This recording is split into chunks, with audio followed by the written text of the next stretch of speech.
Alright, so it doesn't seem like it's very often that I get to bring you guys good news on this channel, but we have some absolutely amazing news coming out of Brazil with that presidential election that we have been talking about for months now on this channel, because Lula Da Silva, the left-wing candidate, has officially defeated and ousted the current incumbent and far-right fascist Jair Bolsonaro. So, as you can see here, we have the results directly from this source within Brazil. Obviously, it was extremely close. You have Lula here with 50.9% of the vote, roughly 51%, and then Jair Bolsonaro down here with 49.1, basically 49%. So it was really just within a couple percentage points here. So, you know, we had polling data a couple months ago that we were kind of anticipating that Lula would basically blast Jair Bolsonaro, and it wouldn't even be close. There were some polls at the time showing he had like a 10% to 15% lead, and that he might even win in the first round of voting. Then we had the first round come, and not only did Lula not win that outright, but on top of that, you also had some pretty significant wins from Jair Bolsonaro's coalition within the Brazilian Senate and the lower races as well. So in terms of like how Lula is going to be able to govern, he's definitely going to be working an uphill battle, because there is going to be significant opposition within basically what is the equivalent of their House and Senate within Brazil. So it's definitely not going to be easy for him to be the president. It's not going to be easy for him to actually get the full slate of his policies that he wants to deploy actually done. But at the end of the day, he still got the dub, and that is something that we can definitely be happy about for so many different reasons that we're going to get into here. But not only was he working against, you know, his the fact that he was basically imprisoned on trumped up corruption charges a couple of years ago by a judge who then went on to work basically for Jair Bolsonaro and his administration, but not only was he facing sort of like the background of him being persecuted, thrown in jail, making this political comeback, but in terms of like on election day, there was also a bunch of shady shit that was going on, specifically stuff that was led by Jair Bolsonaro's coalition, and the fact that he has lots of connections within the Brazilian police and the military. So, as Ben Norton points out here, they say Brazil's U.S.-installed fascist Bolsonaro regime is engaging in massive voter suppression in today's election. Obviously, it wasn't good enough at the end of the day, but they say that the military was deployed, police are blocking voters in pro-Lula strongholds, and public transportation has been disrupted. They say that Bolsonaro is trying to steal the election. They have videos here to back this up. They say this video shows Brazil's military deployed alongside the federal highway police. They are blocking public transportation and making it difficult for poor and working class Brazilians, who largely obviously support the left-wing Workers' Party, from voting for Lula. They say people in Brazil are warning that a coup d'etat could be in motion, and we're going to circle back around to this because, of course, Jair Bolsonaro, who we have been worrying about sort of a Trump-style coup attempt in Brazil for a long time now, has not actually conceded defeat as of the time that I'm recording this video. So initially it looked like there could be some fears that a coup was actually in motion, and they say that as fascist Bolsonaro, who only came to power in the first place through a US-backed coup, tries to steal the election from Lula. And he finishes off here saying that in Brazil, military police are blocking public transportation, boarding buses, and telling people not to vote for Lula. So, I mean, again, obviously you had a lot of different factors here that were lining up against Lula da Silva actually pulling this off at the end of the day. And again, not only were there difficulties in terms of like what was unfolding and all of the shady shit on the actual day that voting was taking place, but now we're at a situation where, according to Common Dreams here, Bolsonaro has yet to concede as progressives worldwide celebrate Lula's win. So it's going to be honestly incredibly difficult for him to pull off some sort of a coup attempt, and I'll explain why here in a second, but let's just go ahead and read into some of this Common Dreams breakdown from Jake Johnson. He says, progressives worldwide celebrated leftist Luis Inácio Lula da Silva's victory on Sunday in Brazil's presidential election as a major win for the climate, workers, and democracy itself, all of which were threatened by the policies and actions of far-right incumbent Jair Bolsonaro, who has yet to concede the race. And they got a quote here from DIEM 25, a pan-European pro-democracy movement, saying 6 years ago, the coup against Dilma Rousseff ushered in a dark period in Latin America's largest country, and they say a darkness that deepened with the political imprisonment of Lula and culminated with the election of Jair Bolsonaro and the disastrous and criminal acts perpetrated by him during his presidency. They say now Brazilian people have chosen hope over fear and solidarity over hate, adding that Lula's victory is one for the poorest, for women, for indigenous peoples, and ultimately for all of us around the world concerned with the protection of Brazil's invaluable ecosystems as part of the crucial fight against climate change. So this is actually like a huge underreported aspect of why it was so so important that Jair Bolsonaro be ousted from the presidency of Brazil is because basically his policies towards the Amazon was just fuck it, let it rip, and just completely obliterate huge swaths of the Amazon, and significantly escalate the amount that they were tearing down trees, and there were, massive fires in the Amazon, and just basically exploiting it for the purposes of his own power, his own profits, the profits of multinational corporations, etc. And Lula da Silva is not going to be going on that same track. But I mean, we already saw some of the disastrous consequences of Jair Bolsonaro's policy and just overall the destruction of the Amazon. So they say here from The Guardian, and this is from about a year ago, that the Amazon rainforest is now emitting more carbon dioxide than it absorbs. And they say cutting emissions more urgent than ever, say scientists, with forests producing more than 1 billion tons of carbon dioxide a year. So this is why it was so important, just specifically within Brazil, because they have control over large swaths of the Amazon rainforest, is, this is an area of the world, basically, that has been typically historically functioning as like the biggest or one of the biggest carbon dioxide absorbers naturally on the entire face of the planet. And so if you have the Amazon rainforest that is now, because of all of these policies and because of it being exploited and destroyed on behalf of capitalism, essentially, now that you have it emitting more carbon dioxide than it is actually absorbing, that is basically just like hands up, like completely done with actually trying to meaningfully address climate change. You cannot possibly expect that as a global community we are going to be able to do that in an effective way if we're just completely destroying some of the biggest and most important regions in terms of mitigating some of the disastrous consequences of climate change. So that was just an aspect of this that was extremely important, and thankfully Lula is now in power and he is not going to be deploying the same policies that Jair Bolsonaro was. So they continue down here saying that the campaign went on to note that Brazil's presidential contest, which proceeded to a runoff after neither candidate in the first round got 50+%, needed to secure an outright victory earlier this month. They say it was marked by political violence and by the Bolsonaro's suggestion that he would not respect the results of the election if he lost. So again, we're kind of now entering into uncharted territories, because it's great that Lula won and we have a recognition from pretty much the entirety of the global community that he is the rightful winner of this election, but still, Bolsonaro is a fucking wild card. And you have absolutely no idea what him or his deranged supporters are going to try to do in the next weeks and months as we get to January 1st, which is when Lula da Silva is actually going to be taking power and become the president. So, I mean, we could end up with some sort of a, I don't know, like January 6th style event where Bolsonaro supporters are angry. They think that this was stolen, and, they're being fed all of these right-wing conspiracy theories, some of which being perpetrated and, added to by United States figures, which we're going to get to here in a second. But we're definitely entering into some pretty scary territory now in terms of like what could happen over the next couple of months now that Lula has officially won and is getting that international recognition. But they finish off here saying that the incumbent, defeated after one term in office that brought massive destruction to the Amazon rainforest and a catastrophic pandemic response, declined to speak Sunday night and has not publicly accepted the outcome amid concerns that he could falsely claim Lula's late surge is evidence of fraud. I mean, it's just fucking hilarious that like this is pretty much exactly what Donald Trump tried to do. And I mean, there's so much overlap here. Like if you were watching the election results last night, early on, Bolsonaro had the lead, similar to how, in 2020, Donald Trump had the lead early on during the election night, and then slowly but surely you have more calculated results coming in from pro-Biden areas, or in this case from pro-Lula areas, and then slowly he takes the lead and ends up winning the election. So it's like he basically just tried to copy exactly what Donald Trump did, and of course, Jair Bolsonaro was somebody who was also supporting Trump in his efforts to overturn, American democracy during the 2020 election, and we'll get to a Trump quote here in a second, which is also just absolutely fucking hilarious that, now understanding that his guy Bolsonaro has lost, just Trump catching L after L after L. And I think it's also important that like Trump was not in power when this election happened, because it definitely could have gone a different direction, to say the least. But they say, as the Associated Press reported, quote, Bolsonaro had been leading throughout the first half of the count, and as soon as Da Silva overtook him, cars in the streets of downtown Sao Paulo began honking their horns. People in the streets of Rio de Janeiro's Ipanema neighborhood could be heard shouting, "It turned." So people are celebrating out in the streets, obviously. They say soon after the final results came in, Brazil's presidential palace went dark, with Bolsonaro holed up and refusing to address the media or his supporters. So a little bit different here than how Trump handled his his loss in the 2020 election, because pretty much immediately he was out there saying it was stolen, this was rigged,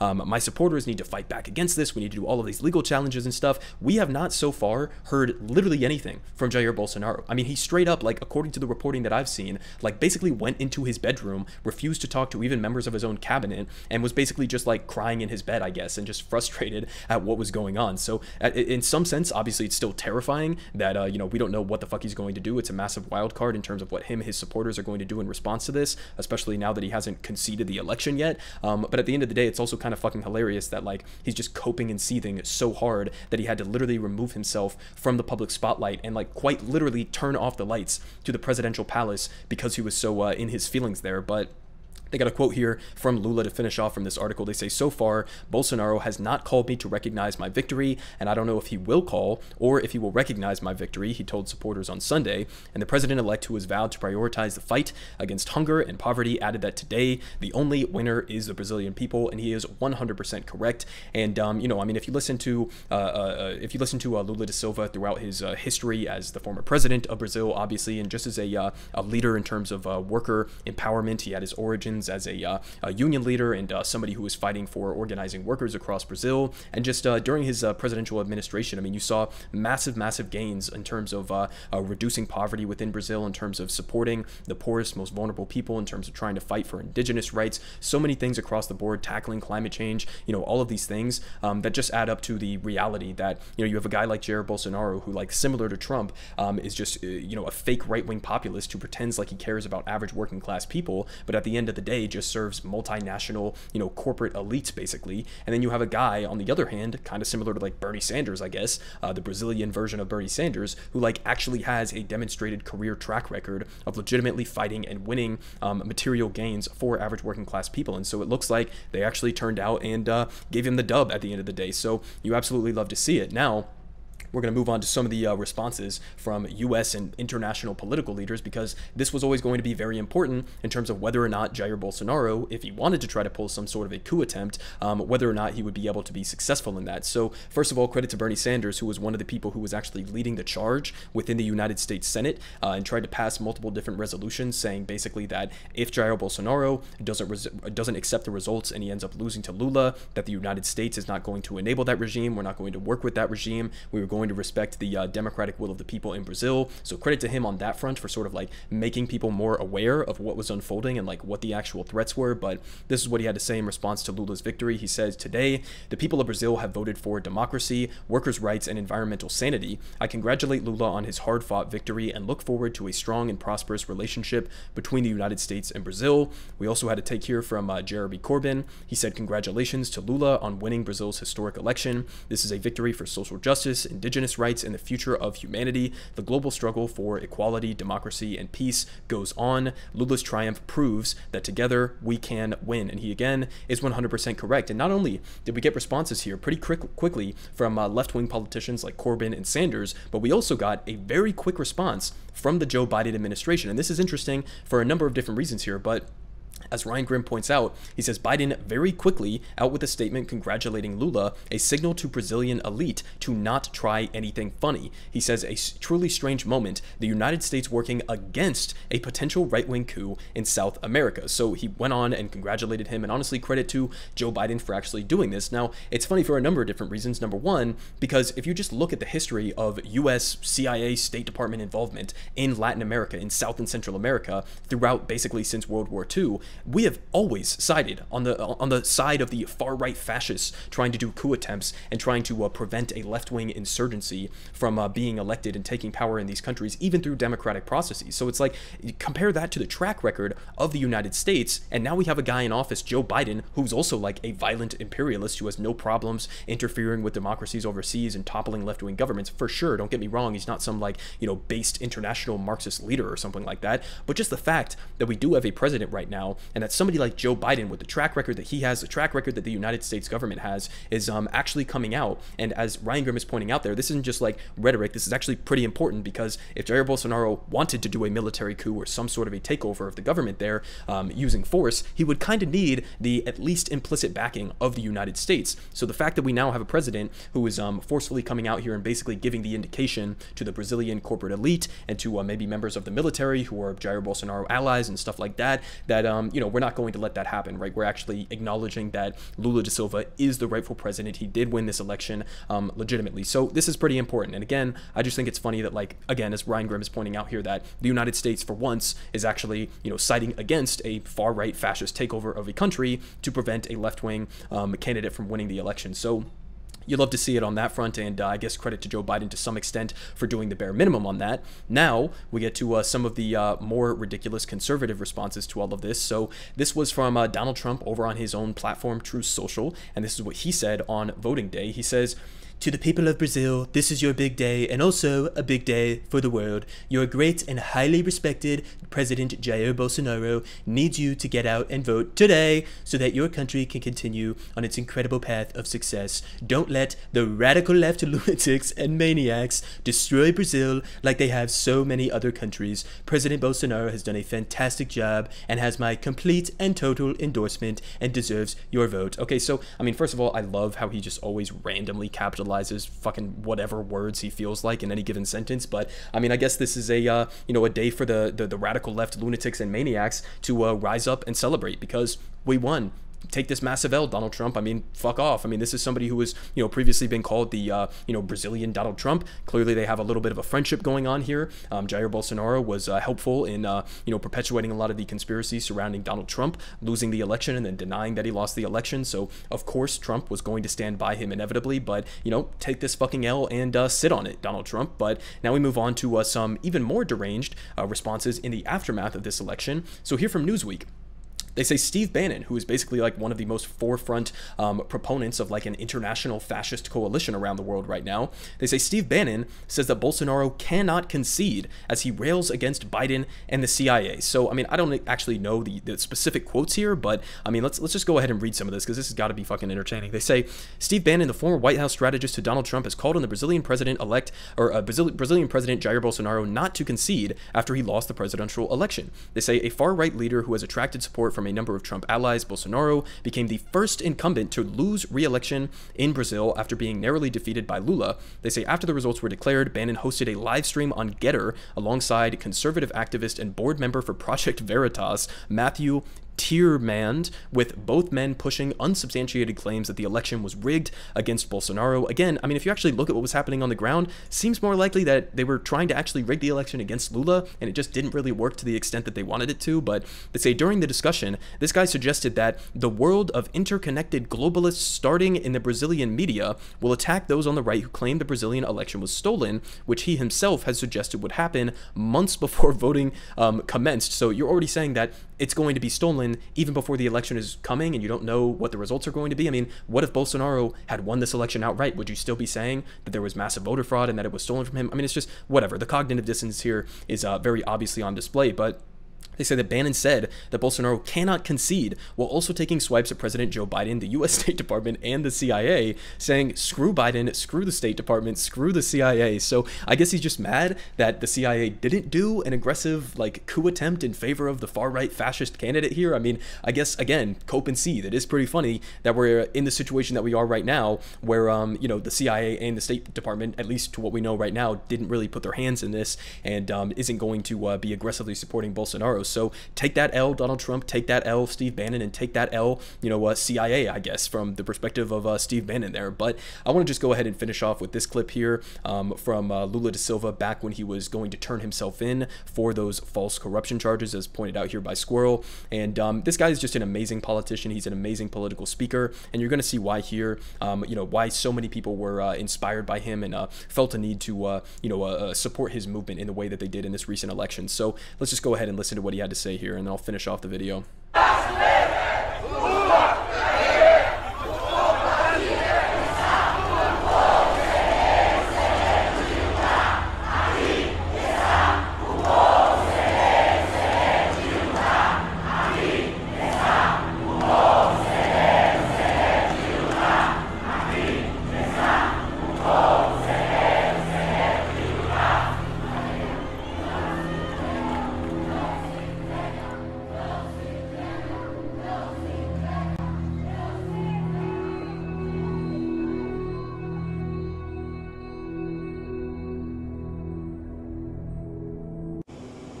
Não adiantam tentar evitar que eu ande por esse país, porque tem milhões e milhões de Lula, de Bolo, de Manuela, de Dilma Rousseff para andar por mim.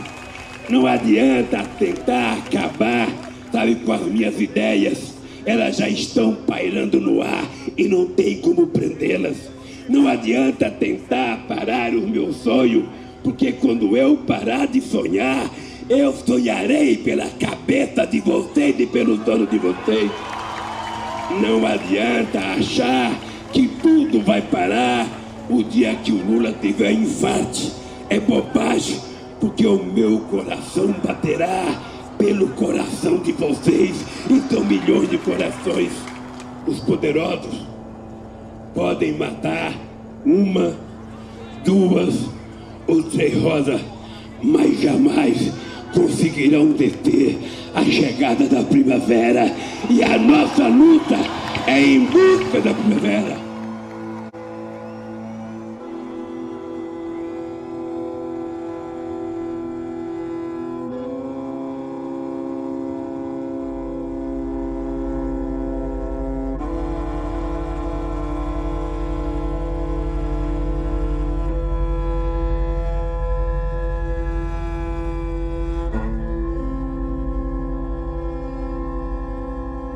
Everyone is saying good politics guy has the best politics.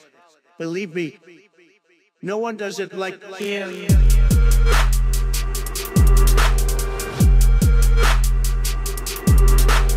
Believe me, everyone is saying